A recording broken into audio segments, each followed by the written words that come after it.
Mengingat kembali ucapan Ahok ingatkan Anies soal kawasan Tanah Merah, ditulis oleh Syardi dari siwar.com. Sebelum kita lanjut, jangan lupa subscribe dan nyalakan loncengnya agar Anda menjadi yang pertama mendapatkan informasi dari jurnal terupdate. Semalam terjadi kebakaran hebat di depo Pertamina Pelumpang. Kebakaran terjadi di bagian pipa penerimaan BBM di Integrate Terminal BBM di Pelumpang. Sejauh ini sudah ada 16 korban meninggal dunia. Ada yang menarik di sini. Yang pertama adalah ada 4 tuntutan warga Tanah Merah kepada Pertamina. Tuntutan pertama adalah meminta Pertamina memperhatikan kondisi warga yang tinggal di tenda-tenda pengungsian. Pertamina diminta memberikan bantuan bahan makanan maupun pakaian. Tuntutan kedua agar Pertamina memberikan santunan kepada ahli waris para korban meninggal akibat kebakaran depo Pertamina Pelumpang. Tuntutan ketiga, warga berharap Pertamina bertanggung jawab atas kerusakan bangunan milik warga. Tuntutan keempat, mendesak Pertamina melakukan evaluasi terkait keamanan depo Pertamina Pelumpang yang berada di tengah permukiman warga. Lokasi depo Pertamina di tengah permukiman penduduk segera dievaluasi. Hal menarik lainnya adalah ada cerita tentang Anies dan Ahok kalau bicara tentang kawasan di Tanah Merah. Pemukiman warga di Tanah Merah termasuk bermasalah. Ini karena Anies saat maju sebagai cagup DKI, dia berjanji akan selesaikan masalah lahan di Tanah Merah. Ahok saat itu sudah ingatkan agar Anies hati-hati soal janji selesaikan masalah lahan di Tanah Merah. Pemukiman penduduk di Tanah Merah adalah yang paling dekat dengan depo Pertamina Pelumpang. Depo ini adalah tempat penimbunan jutaan liter BBM. Pemukiman itu sangat berisiko jika terjadi sesuatu. Ahok pernah ingatkan Anies untuk tidak sembarangan bikin janji politik. Menurut Ahok, tanah yang diduduki warga tersebut adalah aset milik Pertamina, sehingga warga tidak boleh tinggal di sana.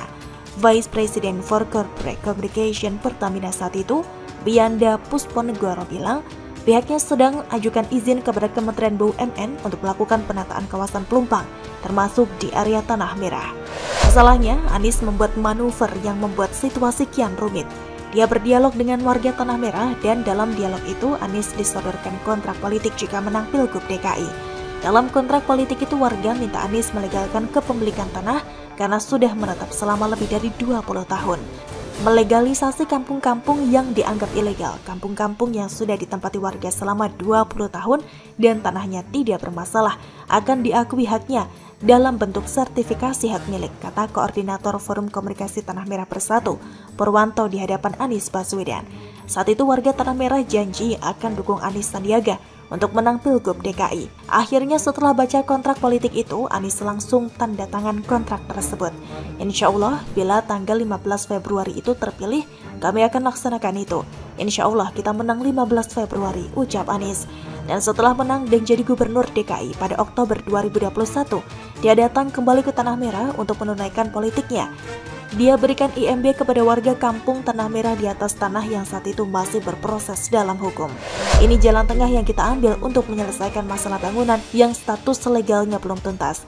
Tapi faktanya warga sudah puluhan tahun di sini. Mereka butuh pelayanan listrik dan air dengan benar. Itu harus ada IMB, kata Anies.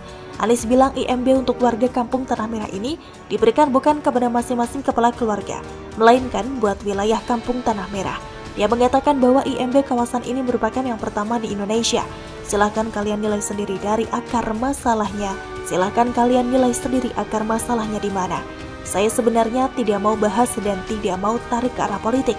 Tapi banyak media yang membahas ini dan saya pun baru tahu bahwa kawasan tersebut pernah jadi perdebatan antara Ahok dan Anies. Jadi sekalian saja saya mengingatkan. Jadi mari kita doakan semoga masalah ini cepat selesai. Kita out of the topic sedikit. Kenapa Anies mau bikin janji yang sebenarnya bisa bikin masalah di kemudian hari? Ini pertanyaan penting.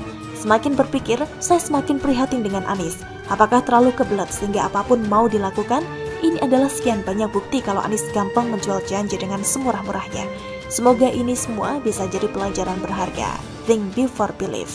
Bagaimana menurut Anda?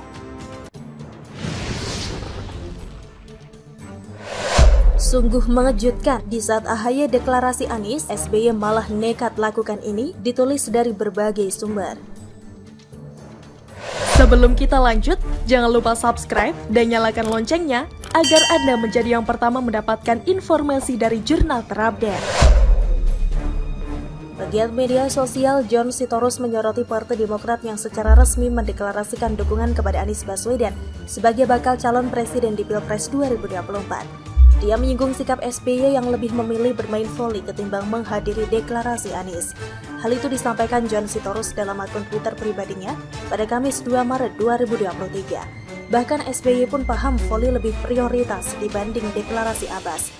Jadi teringat momen Pilpres 2014 dan 2019, Demokrat terkesan bermain dua kaki. Ujar John Sitorus seperti dikutip dari WE Newsworthy.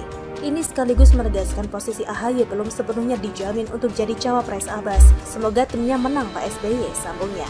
Seperti diketahui sebelumnya AHY jadi cawapres Anies sudah harga mati bagi Partai Demokrat. Pasalnya dari dulu terus saja menyodorkan nama mantan ketua Korgasma itu agar jadi teman duet Anies. Sudah ditolak secara terang-terangan oleh Nasdem dan PKS, tapi sampai kini Partai Demokrat masih terus berusaha.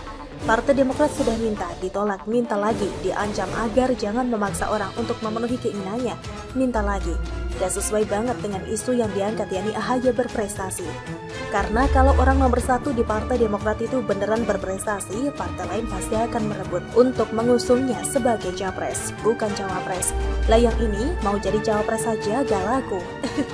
Mungkin karena begitu kesalnya Nasdem kala itu, karena terus-terusan disodorkan nama AHY sampai-sampai mereka mengancam koalisi perubahan akan bubar. Padahal terbentuk saja belum. Saya pernah mengatakan bahwa kalau ada Partai Demokrat yang memaksakan keinginannya atau mengunci atau memberikan syarat tertentu, AHY jadi cawapres untuk mendukung Anies, maka saya pastikan koalisi ini akan bubar. Tidak akan terjadi. Ujar Waketum Nasdem Ahmad Ali waktu itu dengan nada kesal. Ali pun menuturkan yang diharapkan Nasdem, partai pengusung Anies tidak memberi syarat tertentu seperti kadernya harus jadi cawapres. Saya berharap mitra koalisi kita juga memiliki pandangan yang sama. Dia tidak boleh bicara tentang kepentingan partainya. Lanjutnya lagi. Terakhir, Ali memberi peringatan agar Partai Demokrat jangan membuat analisa sendiri bahwa AHY figur yang paling tepat untuk mendampingi Anies, karena itu tidak fair. Memang kalau diperhatikan yang setuju AHY jadi cawapres Anies hanya kader Partai Demokrat doang plus buzzernya. Sedangkan pendukung Anies yang lain seperti Musni Umar malah lebih setuju Khofifah sebagai teman duet Anies. Lantaran Musni meyakini betul Gubernur Jatim itu basis masanya lebih besar dibandingkan AHY. Meskipun AHY menjabat sebagai ketua umum partai. Sementara kader Partai Demokrat sibuk mengeluarkan analisa-analisa subjektif, seperti Johnson Sitindoan pernah mengatakan AHY bisa menjaga stabilitas Pilpres jika ia jadi cawapres Anies. Sedangkan Ketua DPD Partai Demokrat Kaltim, Irwan Veko, mengatakan pasangan Anies AHY sangat dinanti-nantikan oleh rakyat Kaltim. Dan jika Anies AHY berpasangan akan menjamin kemenangan di provinsi tempat IKN itu. Padahal kita tahu sendiri bahwa kader Partai Demokrat di Kaltim sana banyak yang bermasalah. Mulai dari mantan Bupati Penajem Pasar Utara yang juga mantan Ketua DPC Partai Demokrat Balikpapan Abdul Ghafur Masud tersandung kasus korupsi. Hingga mantan Bendahara DPC Partai Demokrat Balikpapan Nur Afifah Balkis juga tersandung kasus yang sama. Si Nur ini tercatat sebagai koruptor termuda di Indonesia yang pernah ditangkap KPK. Yang mana kala itu saat diciduk usianya masih 24 tahun. Sementara Ketua DPRD Penajem Pasar Utara yang juga menjabat sebagai Ketua Fraksi Partai Demokrat di DPRD Penajem Pasar Utara, Syahrudin M. Nur, memang tidak tersandung kasus korupsi tapi tersandung kasus asusila. Jadi dengan kondisi kader partainya yang gak ada akhlak seperti itu, bagaimana mungkin Partai Demokrat bisa menang di Kaltim? Apalagi Irwan Veko kan bukan termasuk orang yang paling berpengaruh di sana, sehingga sulit bagi dia untuk meyakinkan massa agar mau mendukung pasangan Anies AHY. Nah, untuk meredam ulah kader Partai Demokrat yang terus-terusan mengemis minta tiket cawapres tersebut, Nasdem akhirnya menggunakan strategi baru. Kalau sebelumnya menggunakan cara kasar, yakni dengan mengancam koalisi perubahan akan bubar, kali ini Nasdem memberi harapan palsu kepada Partai Demokrat, yakni dengan mengatakan AHY cawapres terbaik bagi Anies. Tapi kalau ditanya siapa yang pantas jadi cawapres Anies, sekali lagi saya katakan AHY lebih dari pantas. Ujar Surya Paloh beberapa waktu yang lalu dengan nada seperti tanpa bersalah. Pertanyaannya, kenapa pernyataan Ketum Nasdem itu hanya PHP? Karena hanya omong doang tapi tidak ada tindakan konkret yang dilakukan. Kalau dia memang meyakini AHY cawapres terbaik bagi Anies, tentu tidak menunggu waktu lama. Setelah ngomong itu, akan langsung deklarasi mendukung pasangan Anies AHY. Dan kalau melihat apa yang terjadi saat ini, Partai Demokrat menyadari itu bahwa mereka telah di PHP oleh Surya Paloh. Sehingga kegiatan ngemis atau minta tiket cawapresnya lanjut lagi. Kali ini yang dilakukan adalah kirim video yang memproklamirkan pasangan Anies AHY, yang mana video itu diunggah di akun Twitter milik Cipta Pancalaksana @panca66.